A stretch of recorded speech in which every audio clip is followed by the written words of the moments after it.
आपल्याला कशा पद्धतीने वर्किंग करायचं आणि मार्केट कसं राहू शकतं. एक्झॅक्टली बघा, आपलं लास्ट जे प्रिडिक्शन होतं ते रविवारी होतं आणि त्या रविवारच्या प्रिडिक्शन नंतर जसं आपण प्लॅनिंग केलंय, ॲक्युरेटली जसं वर्किंग करायला पाहिजे होतं तसं मार्केटनं वर्किंग केलं. कुठल्याही वेव्हनं कुठल्याही लेवल फेल झालं नाही सहजासहजी. ही बायची लेवल ती डन झालेलं आहे. सेलची लेवल जर बघितला तर इथे ऍक्टिव्ह झाली आणि छोटासा एसएलईटी झाला आणि परत जर बघितलं तर बायला एंट्री होती, तिथून फर्स्ट टार्गेट आपला म्हणजे डन केलेला आहे. म्हणजे 2 सक्सेस आणि 1 फेलर आहे. आता उरला प्रश्न हा की तुम्हाला मी 4 स्टॉक्स दिले होते आणि 4 स्टॉक्सचं झालं काय? तर चला पाहूया. तर एक्झॅक्टली बघा, मी एससीसी दिला होता आणि एससीसी तुम्हाला बाईंग झोन मी काढून दिलं होतं की ह्या झोनला आल्यावर तुम्हाला तो विकत घ्यायचा आहे. आणि ते एससीसी झोन तुम्हाला ऑलरेडी दिसतात. फक्त एससीसीने काय केलं, ज्या दिवशी ओपनिंग झालं त्या सेलिंगच्या पेशाने ते खाली गेलं. समजून चला, जरी तुम्ही ते घेतला असेल तर ठीक आहे, तुम्ही लॉस बुक केला. पण हे एक लक्षात ठेवा की हे पूर्ण बाईंग झोन कंटिन्यू साठी होती. असं नाही की हे जर चेंज होईल, असं नाही. हे पूर्ण बाईंग झोन वेगळ्या पद्धतीने आपण काढलेलं आहे. त्यामुळे परत जर तुम्ही बाईंग केला असेल तर तुम्हाला चांगलं टार्गेट मिळालं असेल किंवा तुम्ही घेतलाही असेल. ओके. त्यानंतर जिंदाल स्टील. तर जिंदाल स्टीलमध्ये जे आपण जे स्ट्रक्चर काढलं होतं हे स्ट्रक्चर 1 आवरच्या हिशोबाने होतं. तुम्ही जर टाइम फ्रेम बघितलं तर 1 आवरचा होता.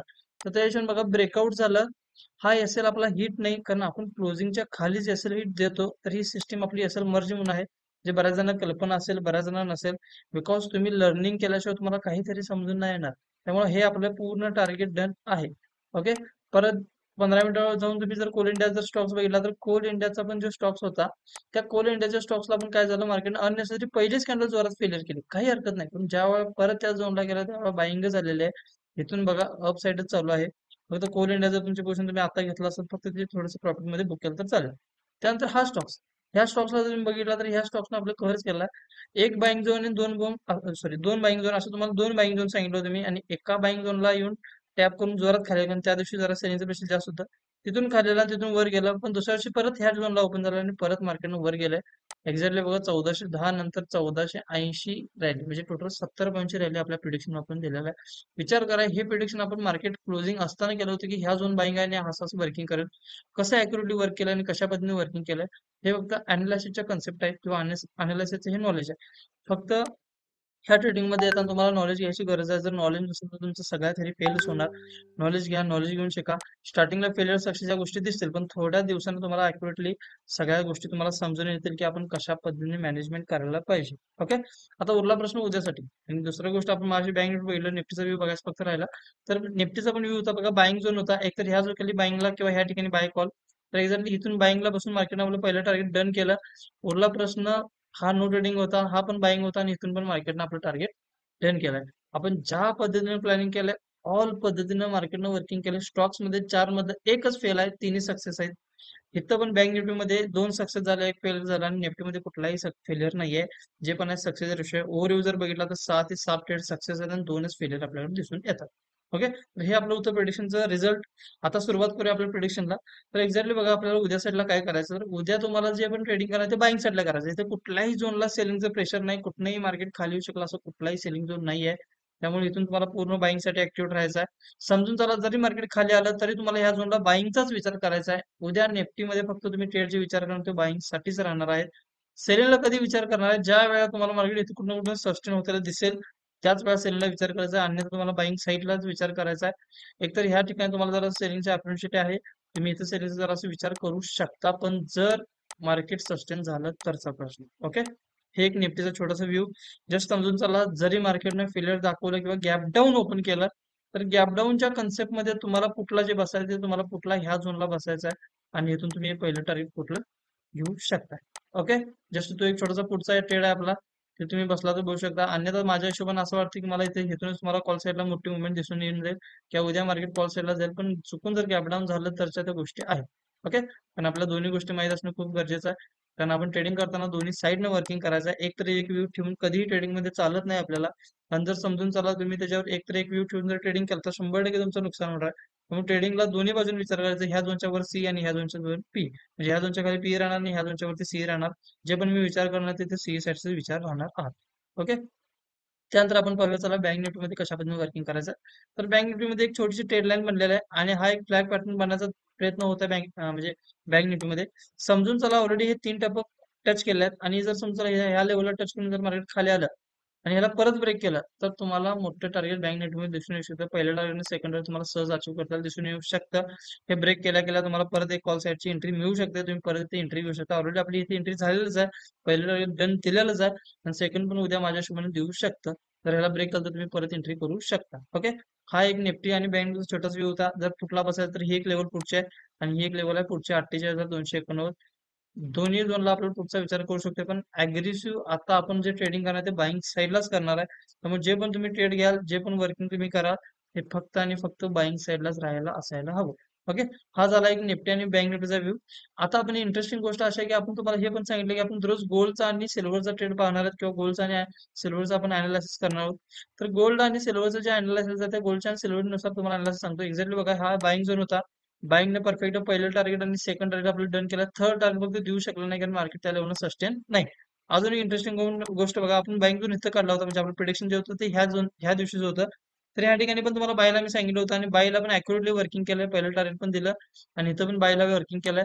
फेलियर सहजाची कुठं नाही आणि हे जे झोन आहे इथं खाली यायचं. मी हे पण तुम्हाला सांगितलं होतं की ह्या टॅपला झोन टॅप करून वर चाललं तर तुम्हाला ते सेलिंगचा विचार करायचा आहे. इथं सहजासहजी सेलिंगला आपण बसणार नाही कारण इथं तुम्हाला कुठे सेलची एंट्री दिलेली नाही. फक्त एरो आपण काढलेला आहे. जे पण वर्किंग करणार होतं ते आपण बाईंग साईडला करणार होतो. ओके, आता एक्झॅक्टली बघा मार्केटनं काय केलंय, एक चेंज ऑफ स्ट्रक्चर केलंय जेणेकरून मार्केटचं डायरेक्शन थोडं जर चेंज होत आहे. म्हणजे एक्झॅक्टली जे आपण आता प्रेडिक्शन केलंय त्या प्रेडिक्शन म्हणजे थोडं जरासं फरक राहणार आहे. फरक म्हणजे थोडंसं काय राहणार आहे, जे पण तुम्हाला आता इथे ट्रेडिंग करायचं आहे त्या स्ट्रक्चरनुसार करायचं आणि उद्या साईडला जर तुम्ही बघितला तर आपण ह्या झोनच्या खाली म्हणजे एक्झॅक्टली बघा 2901 च्या खाली जर आपल्याला क्लोजिंग जर मिळालं म्हणजे दोन कॅन्डल जर याच्या खाली जर क्लोजिंग मिळाल्या तर तुम्हाला इथून पुढं जरासं डाऊन ट्रेडच म्हणजे डाऊन साईडलाच वर्किंग करायचं आहे. जेव्हा तुम्ही ट्रेडिंग करणार तर डाऊन साईडलाच करणार कारण डाऊन ट्रेड इथं ऍक्टिव्ह झालाय.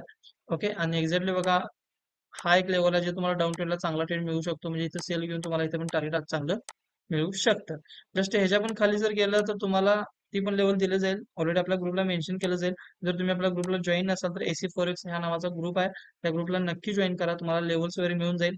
बऱ्याच वेळा ट्रेड देणं पॉसिबल होत नाही. पॉसिबल व्हायचं म्हणजे होत नाही त्याचं रिझन असं आहे की आपल्या एंट्री ऑलरेडी झालेल्या असतात आणि त्या एंट्री कॅच करू करून मार्केट जातं. त्यामुळे एक लक्षात घ्या की कुठं ना कुठं तुम्ही शिकून घ्या. शिकल्याशिवाय काही चालत नाही. आणि ऑफकोर्सली म्हणजे आपण फॉरेक्स पूर्ण फ्री ऑफ कॉस्ट शिकवतो. त्याला काही आपण चार्जेस घेत नाही किंवा काय नाही. स्वतःच शिकून तुम्ही स्वतः एंट्री डिफाईन केलं तर तुम्हालाही बेस्ट होऊन जाईल कारण एंट्रीसाठी कोणाची वाट बघायची नाही कारण कोणाचाही ट्रेड घेऊन तुम्ही स्वतःची प्रॉफिटमध्ये येणार नाही. एक्झॅक्टली बघा हे क्लोजिंग दिलंय आणि चुकून मागाशी मी दोन कॅन्डल बोललो होतो पण दोन कंटिन्यू नसले तरी पण काय हरकत नाही. एक्झॅक्टली क्लोजिंग झाला तर इथून पुढे डाऊन साईडलाच येणार आहे. फक्त मार्केटला इथून जर अप जावे लागेल आणि अप ऑलमोस्ट कुठे पण असू शकते हे पण तुम्हाला मी सांगतो झोन. तर एक्झॅक्टली बघा हा जो झोन राहणार आहे तुमचा तो अप साईडचा जो झोन राहतो हा झोन राहणार आहे. म्हणजे मार्केट इथं पण अप साईडला येऊ शकतं. ओके, ह्याला टॅप करून परत सेलिंगला जायचे चान्सेस आहेत. परत तुम्हाला इथे एक सेलचा ट्रेड आपण म्हणजे अनालिसिस रिअल आता जस्ट मार्केट असं करते त्यामुळे तुम्हाला रिअलच मी आताचं जे आहे ते अनालिसिस सांगतोय की हे इथे एक सेलिंग झोन आहे आणि हा सेलिंग झोन तुम्हाला परत इथं मार्केट आल्यावर तुम्ही सेलला परत बसू शकता. पण बऱ्याच वेळा मार्केट असेल की इथून वर जाईल आणि इथून पण परत खाली येईल. समजून चला परत एक लो केला तर परत तुम्हाला इथं मग सेलचा विचार करायचा आहे. ओके, आपल्या पुढे दोन सेल आहेत जे तुमच्या समोर आता दिसत असतील. त्या दोन सेलला तुम्हाला तिथं आल्यावर तुम्हाला एंट्री करायची आहे. बाकी आपण जरासं वर्किंग सेल मध्ये करणार आहोत. बाईंग साईडला पण वर्किंग करायचं आहे पण ते कधी करायचं किंवा कशा पद्धतीने वर्किंग करणार आहोत हे आपण तुम्हाला उद्याच्या प्रिडिक्शन मध्ये सांगणार आहे. त्यासाठी आजच आपल्या पेजला फॉलो करा, सबस्क्राईब करा, नक्की बेल आयकॉनला क्लिक करा. आपला अजून प्रिडिक्शन संपलेलं नाही. आपलं प्रिडिक्शन अजून पेंडिंग आहे. फक्त तुम्हाला मी आधीच सांगतोय कारण शेवटचं बरेच जण मिस करतात. शेवटचं बघत नाही त्यामुळे बऱ्याच वेळ मिस होतं. ओके, ही झालं गोल्डचं प्रिडिक्शन.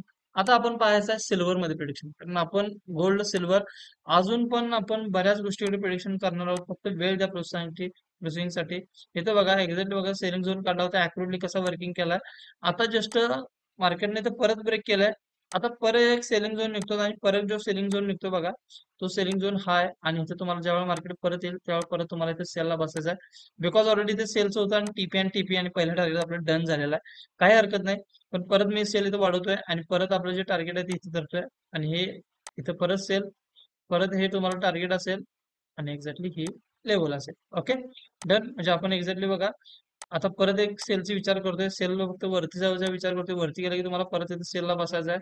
तिथं सेलला बसल्यानंतर तुमचं पहिलं टार्गेट जे राहणार ते जस्ट ही लेवल राहणार कारण पहिलं टार्गेट हे राहणार नाही पण 1:2 तर तुम्ही इथून बाहेर पडलं तरी पण काय हरकत नाही. ओके, जस्ट अजून एक लेवल ती म्हणजे ही एक लेवल आहे आणि बाईंग साठी आपल्याला एकदम वर लेवल आहे. पण बाईंगचा तुम्हाला विचार करायचा जो पण विचार करणार आपण सेलिंग साईडचा विचार करायचा आहे. अशाच व्हिडिओसाठी आजच पेजला फॉलो करा, सबस्क्राईब करा. ह्या ज्या लेवल तुम्हाला जर शिकायच्या असेल, तुम्हाला ह्या लेवल जर भारी वाटत असेल, कारण बिकॉज 6 ट्रेड सक्सेस मधून 2च फेलियर आहेत. अशा पद्धतीच्या ऍक्टिव्हिटीज जर तुम्हाला करायची असेल, तर आपली बॅच 10 तारखेपासून सुरुवात होत आहे. तर नक्की ऑफिसमध्ये एकदा फोन करा. बॅचमध्ये काय काय शिकवलं चांगलं विचारा. अशा गोष्टी म्हणजे शिकवल्या जातात जे कधीही तुम्ही वर्किंगमध्ये बघितलं नसाल. कारण आपला ग्राफ आहे पूर्ण मोकळा आहे. इथं कुठे इंडिकेटर नाही, कॅन्डलस्टिक नाही, ओआय नाही, डेल्टा नाही, गॅमा नाही, थिटा नाही, हार्मोनी नाही, काहीच नाही. अशा लेवलचे ऍक्युरेटली सेलिंग दर्शवतील, अशा लेवलचे बाईंग दर्शवतील. अशा लेवल आपल्या क्लासमध्ये शिकवलं जाईल. आपला क्लास बेसिक, ऍडव्हान्स आणि फ्रॉड ऍडव्हान्स असतो. फक्त बेसिकच राहत नाही, तर बेसिक, ऍडव्हान्स, फ्रॉड ऍडव्हान्स असतो. ओके, तर अशाच पेजसाठी आज पेजला फॉलो करा, सबस्क्राईब करा, बेल आयकॉन क्लिक करा. थँक्यू.